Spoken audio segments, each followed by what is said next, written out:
মঙলদৈত মন্ত্ৰী জয়ন্ত মল্ল বৰুৱা অটলাৰ ভগ্ন মথাউৰি পৰিদৰ্শন কৰি বান পৰিস্থিতিৰ বুজ ল'লে মন্ত্ৰীগৰাকীয়ে।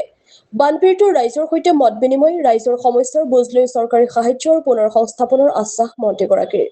প্ৰয়োজনীয় সামগ্ৰী প্ৰদানৰ লগতে বানপীড়িত পৰিয়ালক ফেনাইলকে ধৰি বিভিন্ন যাৱতীয় সামগ্ৰী প্ৰদানৰ নিৰ্দেশ প্ৰশাসনক। মথাউৰি পকীকৰণৰ দাবী নোৱা-নৈ পূব পাৰৰ মথাউৰি ফেভাৰ ব্লকেৰে নিৰ্মিত হোৱাৰ দোহাই দি পশ্চিম অংশৰ ভগ্ন মথাউৰি মেৰামতিৰ লগতে পকীকৰণৰ দাবী ৰাইজৰ। প্ৰয়োজন হলে নিয়মৰ বাহিৰতো ৰাইজক সুবিধা প্ৰদান কৰা হ'ব। সংবাদ মাধ্যমৰ আগত মন্ত্ৰী জয়ন্ত মল্ল বৰুৱাৰ আশ্বাস, চৰকাৰী নীতি নিয়মৰ মাজেৰে পৰ্যাপ্ত সুবিধা প্ৰদান কৰা হ'ব। প্ৰয়োজন হলে বিশেষ ব্যৱস্থাৰে ৰাইজৰ অভাৱ দূৰ কৰা হ'ব। মঙলদৈৰ পৰা মিৰ চাহিল ইৰফানৰ প্ৰতিবেদন AIN লাইভ।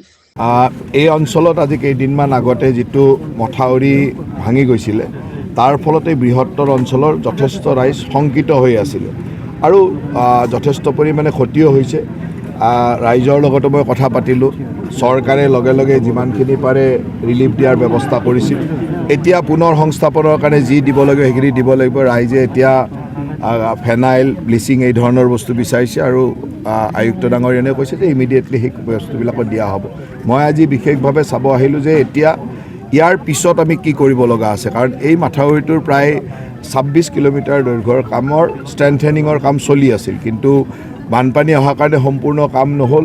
প্ৰায় 10 কিলোমিটাৰ কাম ৰৈ আছিলে আৰু সেই ৰৈ থকা অংশতে এই অঘটনটো বা এই মাথাউৰি ভঙা কামটো হৈছে।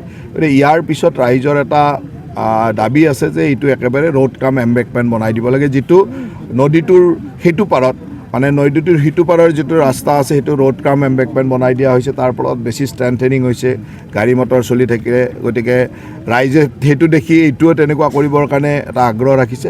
মই গোটেই তেখেতসকলৰ যিটো আগ্ৰহ সেইখিনি লিখিতভাৱে লৈছোঁ। বিভাগীয় মন্ত্ৰী আৰু মুখ্যমন্ত্ৰীটো নিজে আহি চাই গৈছে। গতিকে আমি খুব সোনকালে ৰাইজৰ শংকাবিলাক দূৰ কৰিব পৰা যিবিলাক কাম সেইখিনি কৰিব লাগিব। এতিয়া চাওক, খেতি হওক বা যাৰে যি নষ্ট হৈছে, আমাৰ গভৰ্ণমেণ্ট নিয়ম মতে যিখিনি দিব পাৰোঁ, খেতিপথাৰ নষ্ট হ'লে, পুখুৰী নষ্ট হ'লে, ঘৰ নষ্ট হ'লে যি দিব পাৰোঁ সেই হিচাপত গোটেইখিনি পাব। মানে পুনৰ সংস্থাপনৰ কাৰণে যি টকা আমাৰ চৰকাৰে দিয়াৰ নিয়ম আছে সেই নিয়ম মতে গোটেইখিনি পাব। আৰু ক'ৰবাত কিবা যদি অতিৰিক্ত প্ৰয়োজন হয়, আমাৰ চৰকাৰে কেতিয়াবা নিয়ম ভাঙিও ৰাইজক সহায় কৰে। গতিকে ৰাইজে চিন্তা কৰিব লাগে, ৰাইজে যিমানটোৰ সহায় পাব লাগে চৰকাৰৰ পৰা পাব। যিকোনো খবৰ বিজ্ঞাপনৰ বাবে যোগাযোগ কৰক 7896121996।